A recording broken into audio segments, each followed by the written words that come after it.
아멘.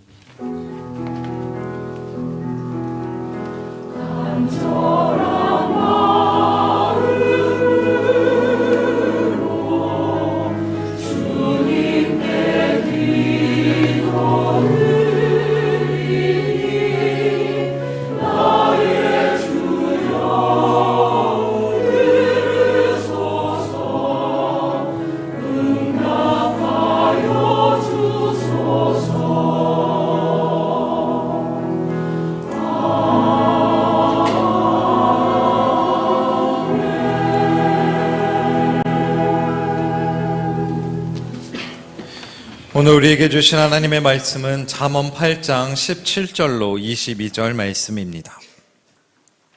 나를 사랑하는 자들이 나의 사랑을 입으며 나를 간절히 찾는 자가 나를 만날 것이니라. 부귀가 내게 있고 장구한 재물과 의도 그러하니라. 내 열매는 금이나 정금보다 나으며 내 소득은 천은보다 나으니라. 나는 의로운 길로 행하며 공평한 길 가운데로 다니나니 이는 나를 사랑하는 자로 재물을 얻어서 그 곳간에 채우게 하려 함이니라. 여호와께서 그 조화의 시작 곧 태초에 일하시기 전에 나를 가지셨으며. 아멘.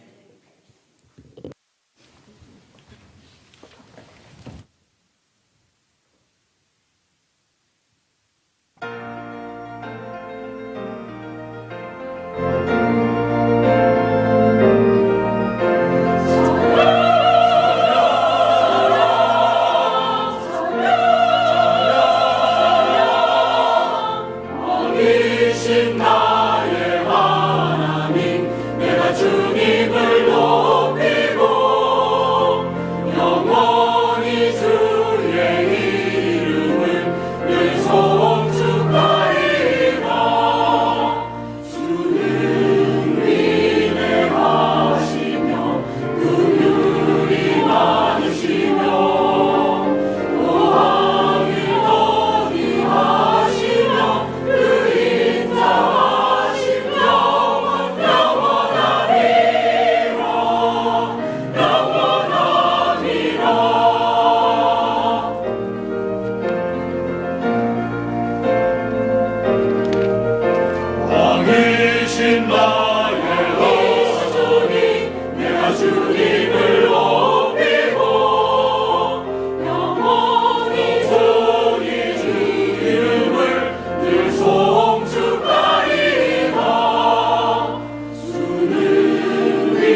우리 이 시간에는 운양교회 섬기시는 손호순 목사님 나오셔서 말씀해 주시겠습니다. 설교 제목은 지혜를 사랑하며 간절히 찾으라. 은혜 받으시기 바랍니다. 나오실 때 박수로 환영해 주시기 바랍니다.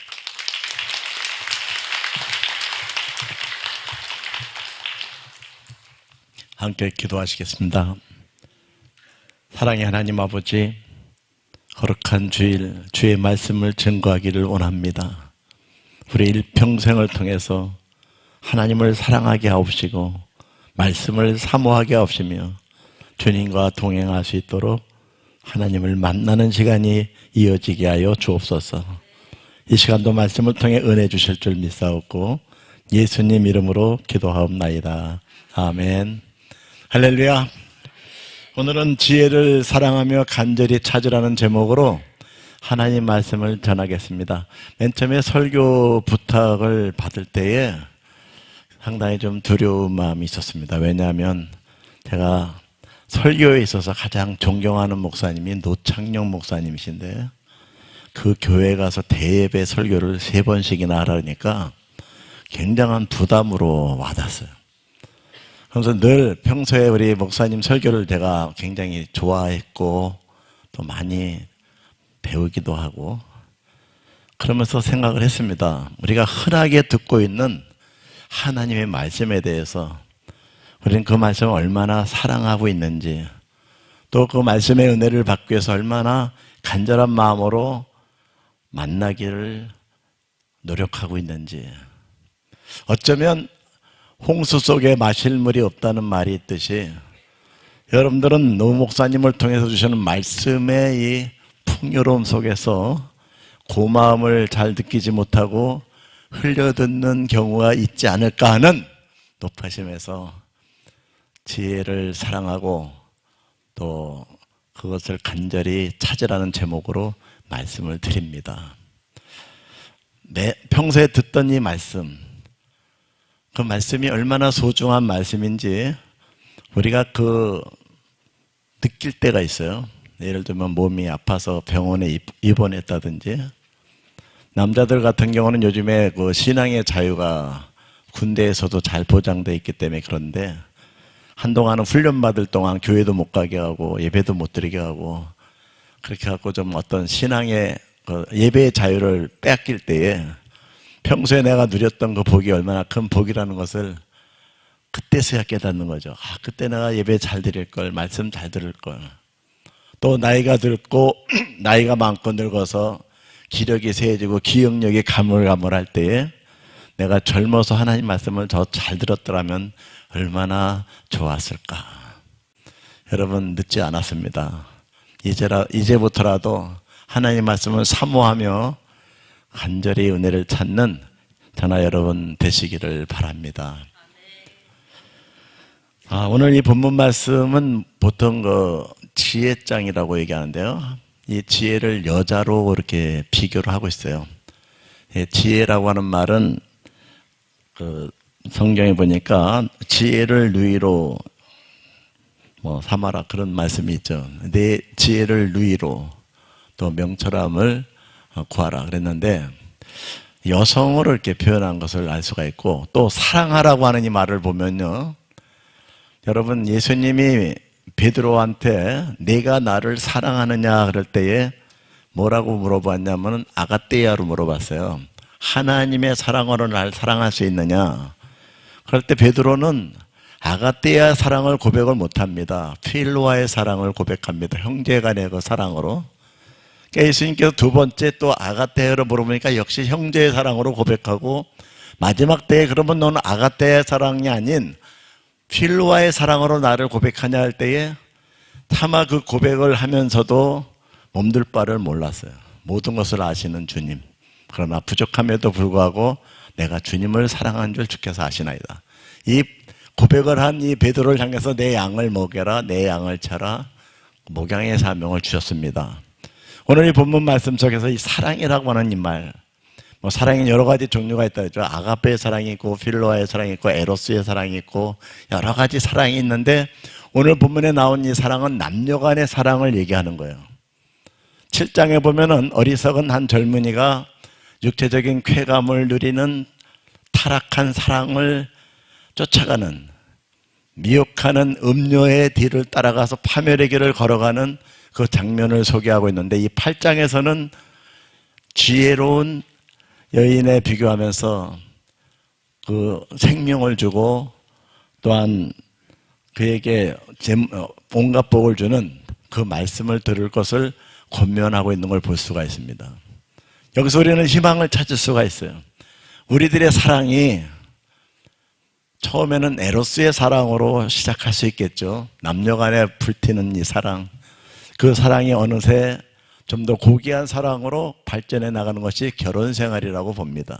처음에는 이기적인 생각으로 사랑이 시작됐지만 그것이 점점 하나님의 사랑을 닮아가는 그런 의미에서 영적인 일심동체를 이루는 그런 모습들을 갖춰가는 것이 행복한 결혼 생활이라고 할 수 있는데, 오늘 본문에서도 나를 사랑하는 자들, 남녀 간의 그 사랑의 감정으로도 그게 부족한 사랑이죠. 하나님 볼 때는 그 사랑으로도 나를 사랑하는 자들을 내가 사랑할 것이다. 우리의 부족한 사랑을 주님은 질책하지 아니하시고 눈높이를 낮춰주시면서 우리를 사랑해 주겠다고 말씀하고 있어요.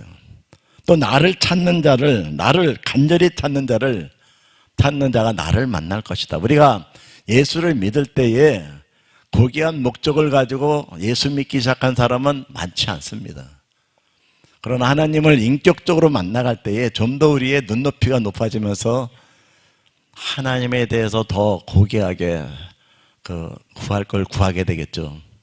처음에는 무엇을 먹을까, 무엇을 마실까, 무엇을 입을까, 내 병을 낫기 위해서, 출세를 위해서, 자녀 문제를 위해서, 결혼 문제를 위해서 여러 가지 이기적인 목적과 동기를 가지고 하나님 앞에 나오지만, 하나님을 알면 알수록, 하나님의 그 은혜를 느끼면 느낄수록, 아, 내가 구하는 것이 너무 수준 이하구나. 내가 어떻게 하면 주님을 기쁘시게 할까? 하나님이 원하시는 그것을 이루기 위해서 눈높이를 높여가면서 하나님을 기쁘시게 하는 삶을 살기 위해서 신앙생활을 전념하게 됩니다. 우리의 부족함에도 불구하고 하나님은 우리가 무엇을 필요할지를 아시고 거기에서부터 시작할 것을 원하세요. 그 부족한 사랑, 또한 이기적이고 탐욕적인 그 동기를 통해서 하나님께서 그걸 다 베풀어 주심으로써 하나님을 인격적으로 만나게 하시고 주님의 뜻을 깨닫게 하시고 주님의 그 뜻에 맞춰서 좀 더 성장하고 자라갈 수 있도록 하시기 위해서 우리를 만나 주시고 우리를 사랑해 주시는 하나님인 것을 깨달을 수 있기를 바랍니다. 이 지혜에는 18절 보니까 부귀가 있고 장관 재물과 의도 있고 그 열매는 금이나 정금보다 낫고 소득은 천은보다 낫다고 그렇게 말씀합니다. 예수님을 믿는 그 동기가 어떻게 시작이 되었습니까? 결론적으로 말씀은 믿음은 들음에서 나는 거예요. 누군가가 하나님 말씀을 전해줬고 하나님께서 내 마음 문을 열어주시고 믿음의 선물을 주심으로써 그 말씀을 받아들이게 되었고 예수 그리스도를 구주로 고백하게 되었고 하나님의 자녀가 되었고 자녀의 권세를 누리게 했고 성령님을 우리에게 부어주심으로써 하나님을 기쁘시게 하는 삶을 살 수 있도록 우리를 인도해 주셨기에 우리는 사도 바울의 고백과 같이 나의 나된 것은 하나님의 은혜라고 고백할 수밖에 없는 것입니다. 오늘 본문 말씀 속에는 지혜를 사랑하며 간절하게 찾는 것이 행복으로 가는 지름길임을 말씀하고 있습니다. 어찌 보면 사랑의 지혜의 사랑 고백이라고 말할 수 있어요.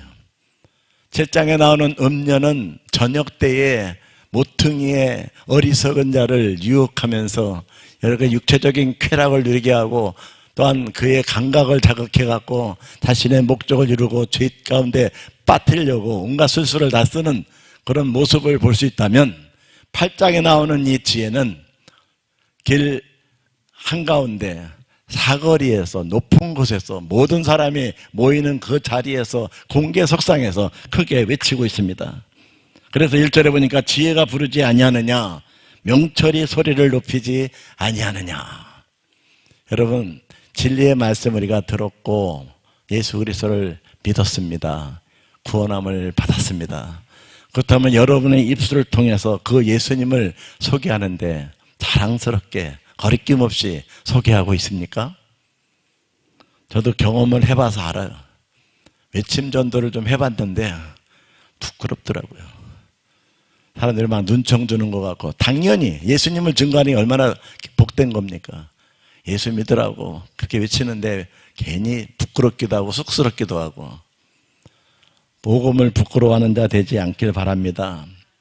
로마서 1장 16절 상반절에 보면 사도 바울은 이렇게 고백합니다. 내가 복음을 부끄러워하지 아니하노니 이 복음은 모든 믿는 자에게 구원을 주시는 하나님의 능력이 됨이라. 아멘.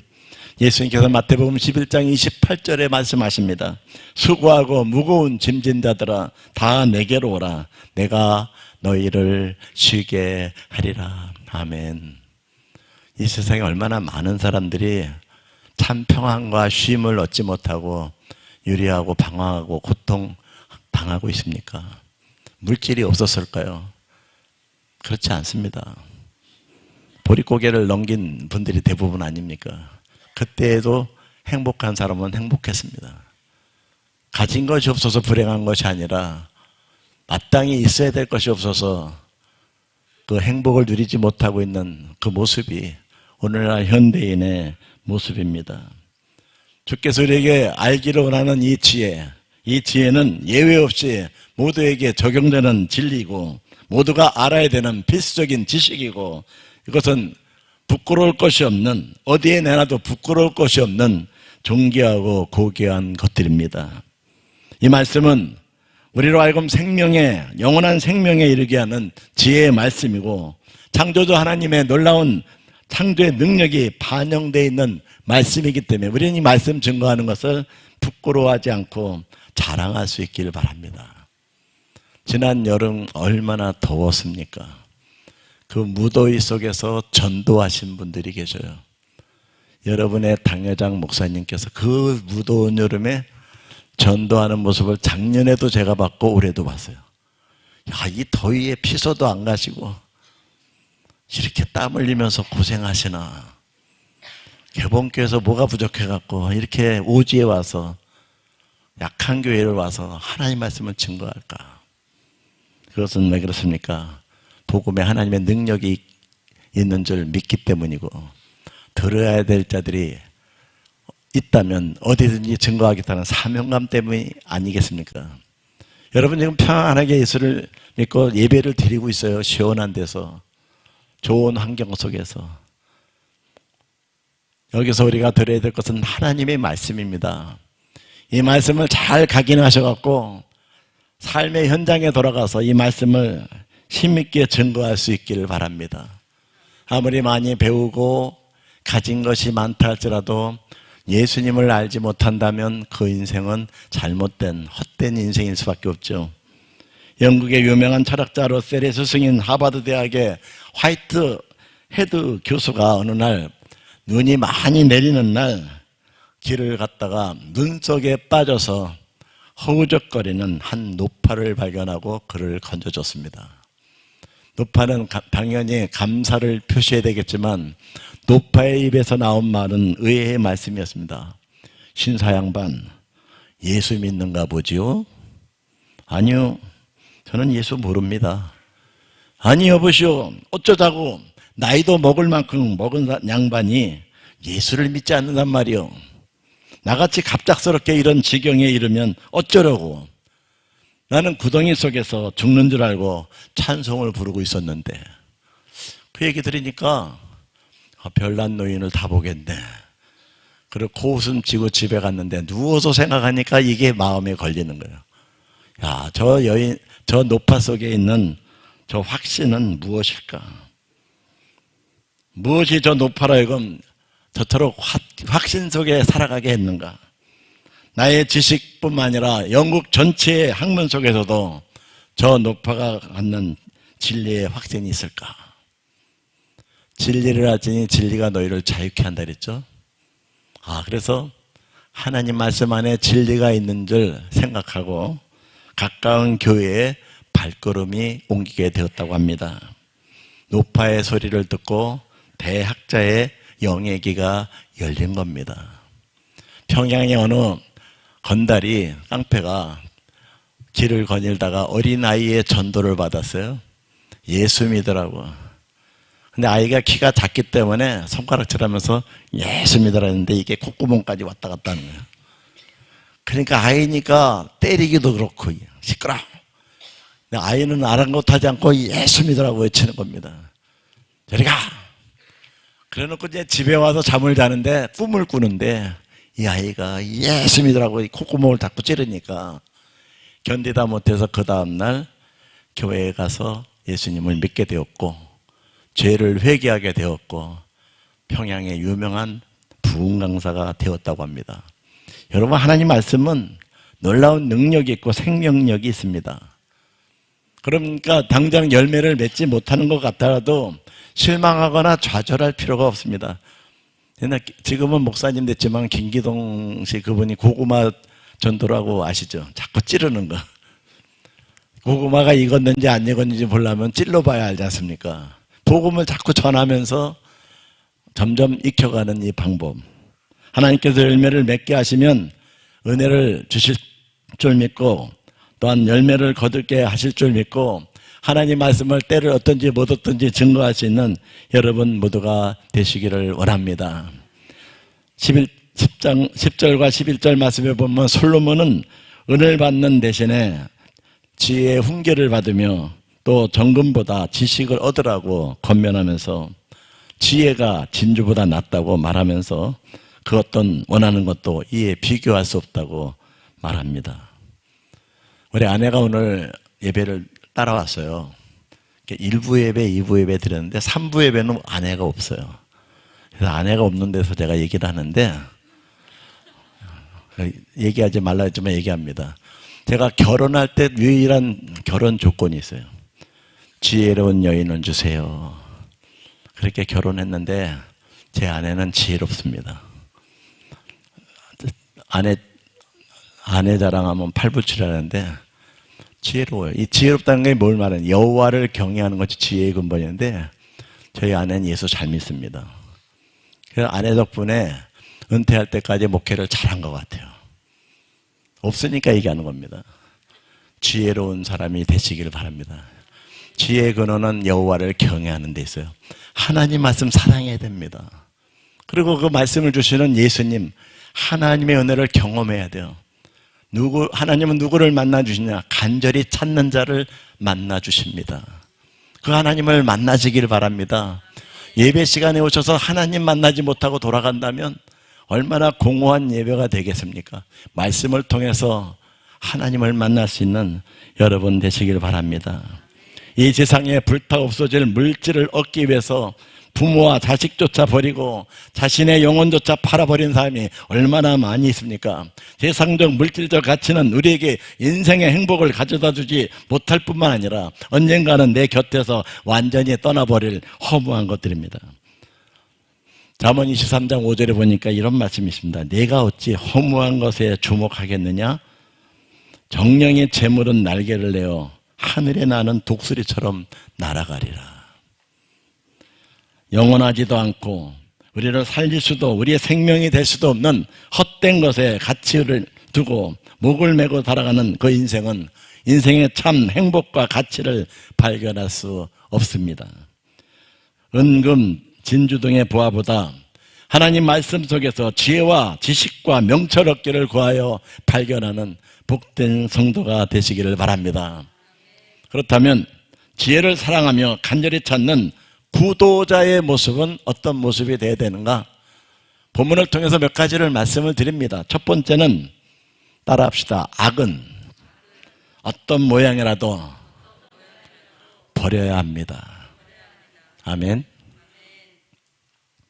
여호와를 경외하는 것은 악을 미워하는 것이라고 13절에 말씀하고 있어요. 또한 1장 7절에 보니까 여호와를 경외하는 것이 지혜의 근본이라고 말씀하고 있습니다. 따라서 여호와를 경외하고 사랑하는 지혜자는 악을 미워하는 사람입니다. 즉 교만과 거만과 악한 행실과 패역한 입을 철저히 미워하여 그것이 나의 삶의 흔적으로도 남아있지 않도록 최선을 다해서 버리기를 주의 이름으로 축원합니다. 데살로니가전서 5장 22절 보니까 악은 어떤 모양이라도 버리라 그렇게 기록되어 있습니다. 모양이라는 것은 눈에 보이는 것이고 어떤이란 말씀은 종류를 뜻하는데 성도는 어떠한 종류의 악이든 철저히 배격해야 하며 그것을 흉내내지도 말아야 한다는 거예요. 악을 버리는 목적이 어디에 있을까요? 구원받기 위해서입니까?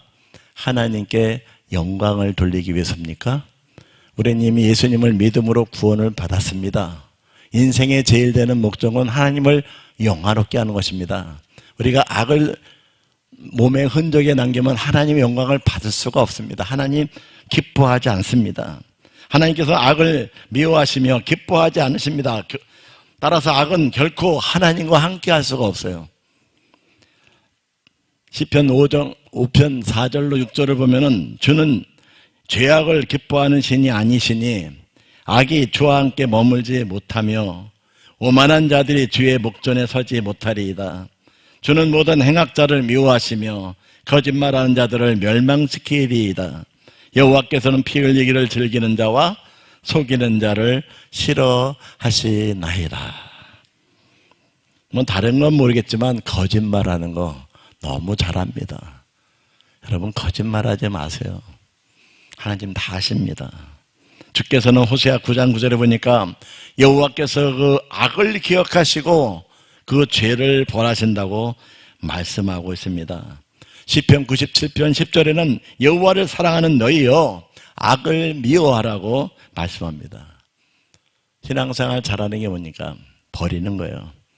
악을 철저히 버리는 훈련을 할 수 있기를 바랍니다. 교회 안에서 은혜가 안 되고 하나님 영광 가리고 그런 거 있으면 버려야 돼요. 여기에 무슨 자존심이 필요합니까? 내가 권사인데, 내가 장로인데, 내가 목사인데 다 버려야 됩니다. 하나님 앞에서 죄는 버려야죠. 우리는 예수님의 신부들입니다. 그러므로 신랑 대신 사랑하는 예수님의 뜻에 벗어나는 일들이 있다면 그 모든 악들을 철저히 버려야 합니다. 로마서 12장 9절의 말씀에 의하면 사랑엔 거짓이 없다 그랬어요. 그렇기 때문에 악을 미워하고 선에 속하라고 말씀하십니다. 구원받기 위해서 선에 속하라는 얘기가 아닙니다. 신부된 자로서 하나님께 영광을 돌리기 위해서 하나님을 기쁘시게 하기 위해서 선에 속하라는 얘기입니다. 우리의 입에서 거짓이 선포되고 우리의 마음에 교만과 또한 거만이 있고 우리의 행실에 악한 것이 있고 악에 대한 관대한 마음을 가지고 있다면 하나님을 향한 우리의 사랑은 결코 진실이 될 수 없고 아울러 그 신앙은 온전하다고 말할 수 없는 것입니다. 우리는 예배를 드리면서 하나님 말씀 앞에서 내 자신을 수시로 면밀히 점검해 봐야 합니다. 그래서 악을 미워하고 죄는 모양이라도 버리심으로써 우리를 향하신 하나님의 사랑을 좀 더 분명히 나타낼 수 있는 저나 여러분 되시기를 바랍니다. 시브리서 12장 1, 2절에 보니까 이러므로 모든 무거운 것과 얽매이기 쉬운 죄를 벗어버리고 인내로서 우리 앞에 당한 경주를 경주하며 믿음의 주여 또 온전케 하신 이인 예수를 바라보자. 저는 그 앞에 있는 즐거움을 위하여 십자가를 참으사 부끄러움을 개의치 아니하시더니 하나님 보좌 우편에 앉으셨느니라. 아멘. 올림픽에 금메달을 받는 선수들도요 버릴 줄 압니다. 누리고 싶은 거 안 누리고 다 버립니다. 금메달을 따기 위해서. 주를 앙모하는 자 독수리 날개치며 같이 올라간다고 했는데 무거운 거 얽매이는 것이 있다면 어떻게 올라갈 수가 있겠습니까? 1987년 8월 17일 날 커다란 헬륨 기구인 더블 이글 2를 타고 마인 해협을 건너서 프랑스로 날아간 일단의 무리들이 있습니다. 6일 동안 비행을 했는데 그만 그들이 고도 유지에 실패해서 무거워서 더 이상 건너갈 수가 없고 바다에 빠질 수밖에 없는 상황 속에서 그들은 결단을 해야 됐습니다. 기구를 가볍게 해야 되는 거죠. 기구를 가볍게 하기 위해서 무엇을 버려야 될까? 평소에 귀하다고 여기고 소장 가치가 있다고 하는 것들은 무게를 더할 뿐이었기 때문에 그들은 결코 싸지 않은 녹음기, 라디오, 잡지, 친구류, 이동식 의자, 그리고 대부분의 물과 음식과 그 외에 시원한 것들을 다 버려야 했어요. 기구가 떠오르게 하기 위해서. 다 버렸더니 더블 이글2 이 기구는 하늘을 향해서 올라갈 수 있었고 대륙에 도착해서 목적지에 다다를 수가 있었습니다. 그들은 그 마인 해협을 건넌 이 기쁨을 누릴 수가 있었고 이것이 뉴스의 초점이 되었습니다. 기구를 타고 넘었다. 그들이 오면서 모든 것을 다 버렸다고 하더라. 근데 이 버린 것에 대한 이 보상을 그들은 풍성하게 받았어요. 그래서 그들은 그 기쁨을 다 누릴 수가 있었다고 합니다. 우리가 그리스도를 따를 때에 그분을 온전히 따르지 못하게 하는 것이 있다면 어떻게 해야 됩니까? 버려야 됩니다. 실패의 구렁텅이에 처박히는 것보다 우리를 무겁게 만들고 실패하는 모든 것들을 포기하는 것이 차라리 더 좋은 것입니다. 하나님께서 우리에게 포기할 것을 요구하실 때에 도저히 버릴 수 없을 정도로 귀한 가치가 있는 것은 없습니다. 여러분, 수의의 주머니가 있나요? 수의의 주머니가 없다는 스페인 속담이 있어요. 공수고 공수고라는 말 있죠. 빈손으로 가는 겁니다. 지혜는 나를 따르라고 말합니다. 이 말은 당신이 가져야 하는 모든 것을 버리고 나를 따르라는 거예요. 그럴 때 스스로 느낄 수 있는 만족과 하나님의 온전한 축복을 내 속에서 발견할 수 있다는 것입니다. 계명을 사랑하고 또한 예수님을 만나기 위해서 따라갈 때에 이 모든 복을 누릴 수 있는 복이, 은혜가 여러분 모두에게 임할 줄로 믿습니다. 두 번째는 하나님의 말씀을 가장 훌륭한 모사로 모시라는 것입니다. 지혜에는 세 가지의 특성이 있다고 오늘 14절 16절에 나와 있는데 도략과 참 지식과 능력입니다. 도략은 어떤 계책이죠. 어떻게 할 것인가. 지식은 뭐냐면 깊은 깨와 먼 장래를 내다보는 생각이에요. 그리고 능력은 계책을 성사하게 하는 힘을 말합니다. 중국 원나라 때의 소설가인 나관중의 역사 소설이 있는데 삼국지연의라는 이 소설이 있어요. 여기에 보면 영웅들의 숨막히는 대결이 생생하게 소개되고 있는데 모사의 중요성을 강조하고 있습니다. 방통이나 제갈령 두 사람 가운데 한 사람만 얻어도 천하를 도모할 수 있다. 여러분, 이 모사와 같은 역할을 할 수 있는 성도가 되시길 바라고 여러분의 영혼 속에 모사 중에 모사이신 예수 그리스도를 모실 수 있는 그러한 성도가 되시기를 바랍니다. 오늘날 나라가 안정을 찾지 못하고 큰 혼란 가운데 있는 것도 탁월한 대안과 먼 장래를 내다보는 깊은 지식과 그것을 실현시킬 능력을 가진 진정한 모사가 부족하기 때문이 아닐까요? 여러분 한 분 한 분이 예수님을 모신 분으로서 예수의 생명을 소유한 자로서 여러분이 가는 곳마다 모사 역할을 잘 감당할 수 있기를 바랍니다. 솔로몬은 우리에게 가장 뛰어난 모사가 하나님의 말씀으로부터 나오는 지혜임을 말하고 있습니다. 즉 세상을 분별하는 능력, 세상에서 성공하도록 우리를 이끄는 능력, 먼 미래를 바라보는 능력은 하나님의 지혜를 통해서 나온다는 것입니다. 디모데후서 3장 15절에 보면은 성경은 능히 너로 하여금 그리스도 예수 안에 있는 믿음으로 말미암아 구원에 이르는 지혜가 있게 한다고 말씀하고 있어요. 인생의 참 지혜를 아는 자가 되기를 원하십니까?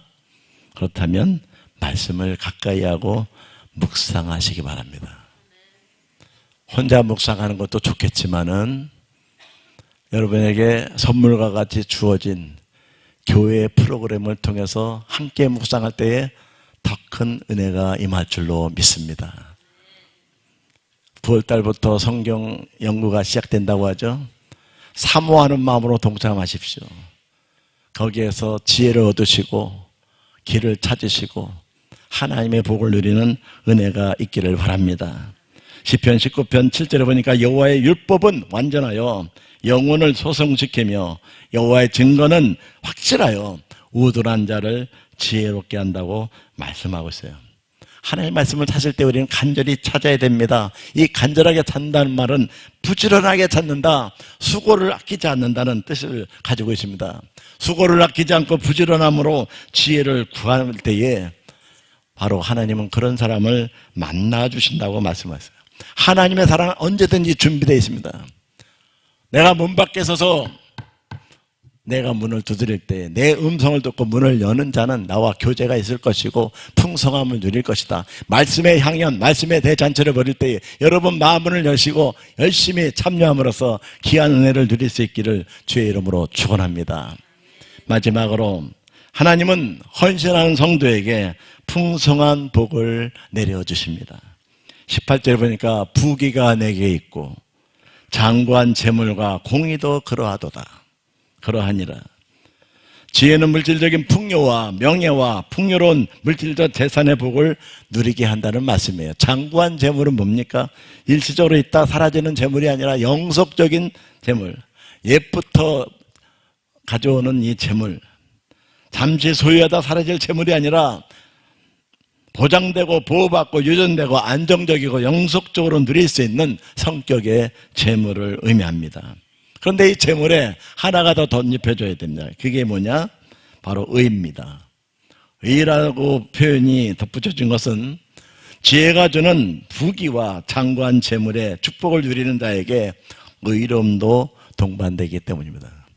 여러분, 졸부라고 하는 말은 칭찬이 아닙니다. 그건 조롱입니다. 아유, 돈밖에 없어. 졸부가 되지 마십시오. 누가 그런 얘기 했잖아. 깨끗한 부자가 되라고. 하나님의 부유함을 줄 때 의를 같이 공유한 부자가 되시기를 바랍니다. 본문은 지혜가 온갖 부귀와 장구한 재물의 주인임을 분명히 밝히고 있습니다. 지혜를 찾아 발견하게 되면 그 안에 숨겨진 부귀와 재물을 얻게 될 것임을 말씀하고 있는 것입니다. 본문은 부귀와 장구한 재물을 얻기 위해서 지혜를 간절히 찾으라는 뜻으로 말씀한 게 아닙니다. 이게 주객이 전도된 건데요.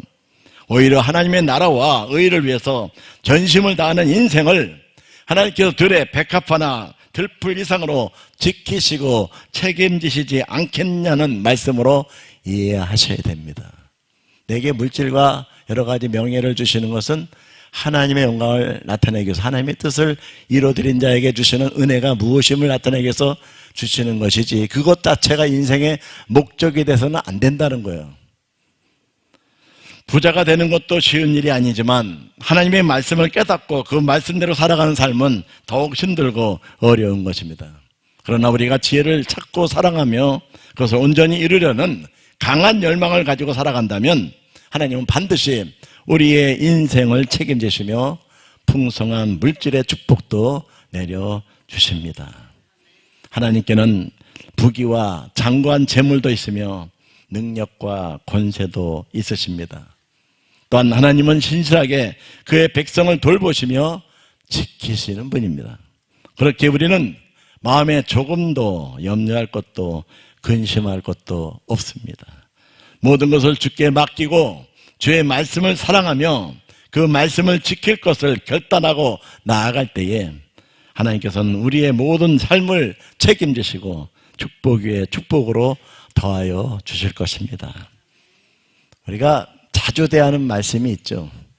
그 말씀 속에 지혜가 있습니다. 생명이 있습니다. 마태복음 6장 33절에 보니까 그런즉 너희는 먼저 그의 나라와 그의 의를 구하라. 그리하면 이 모든 것을 너희에게 더하시리라. 여러분, 의로운 삶, 깨끗한 손, 정직한 땀방울로 부와 재물을 쌓는 도구로 삼으시기를 바랍니다. 지혜는 어디서 만날 수 있을까? 20절과 21절에 보니까 나는 정의로운 길로 행하며 공의로운 길 가운데로 다니나니 이는 나를 사랑하는 자가 재물을 얻어서 그 곳간에 채우게 하려 함이니라. 그 지혜의 말씀을 만나려면 정의로운 길로 걸어야 되고 공의로운 길 가운데 가야 만날 수가 있습니다.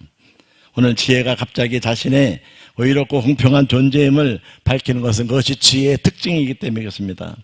참 지혜를 통해서 얻게 된 재물은 세상에 지혜로 얻은 것과 비교할 수 없을 정도로 진정한 가치를 가지고 있다는 것을 말씀하는 것입니다. 그러므로 공평과 공의의 지혜를 가진 자로서 돈과 재물을 모을 때에 결코 세상의 지혜나 원리를 이용해서 더러운 일을 담하지 않기를 바랍니다. 한번 믿음대로 살아보시기 바랍니다. 어떤 성도가 그러더라고요. 목사님, 제가 음식 장사를 하는데 주일날 손님이 많이 몰려요. 그래서 평소에 마이너스 되는 거 주일날 다 메꿉니다. 그러면 예배 드리면서 하겠습니다. 그래요? 그럼 한번 하나님을 테스트해서는 안 되겠지만 믿음대로 살아볼래요? 주일날 문 닫아 보세요. 어떻게 되는지. 될까요? 한번 믿음대로 해보시죠. 그분이 주일날 문을 닫았어요? 망했을까요? 안 망했을까요? 망했다면 이런 얘기 안 하겠죠. 주일날 문 닫았더니 소문이 났어요. 저 집은 주일날 문 닫는데, 그래갖고 주일날 오던 손님이 토요일날 오든지 그 전에 가는 거예요. 그 음식을 먹고 싶은데 주일날은 못 먹는데, 그럼 다른 날로 바꿔서 오는데 사업이 더 번창하더라. 할렐루야. 하나님은 영광을 받기 위해서, 하나님 살아계심을 보이기 위해서 이와 같은 믿음의 증거들을 보여주십니다. 그것이 목적이 되는 게 아니에요. 하나님 영광을 드러내기 위해서 믿음대로 살아보자 이겁니다. 우리가 믿음대로 삶에 있어서 세상적인 생각을 다 버릴 수 있어야 돼요. 스페인의 탐험가에 있던 코테주라고 하는 분이 멕시코 정복을 위해서 700명의 군사들과 함께 베라크루스에 상륙했을 때 그가 제일 먼저 한 일은 그들이 타고 온 7척의 배를 모두 불태워버렸습니다. 돌아갈 배가 없어진 거예요. 그러면 어떻게 해야 됩니까? 스페인 사람 멕시코 정복에만 전념해야 되겠죠. 돌아갈 배가 없기 때문에. 우리가 예수 그리스도를 믿었다면 돌아갈 생각을 하기보다는 애굽을 출발한 이스라엘 백성들이 애굽을 생각하다가 광야에서 망했 것을 생각하면서 오직 가나안 땅을 바라보면서 하나님의 뜻을 이루기 위해서 새로운 삶의 길을 걸어갈 수 있는, 그것이 바로 신앙생활입니다. 여러분, 이와 같은 삶을 누릴 수 있는 저와 여러분 되시기를 바랍니다. 보석보다 가치 있고 유익한 지혜를 얻기를 사모하십시오.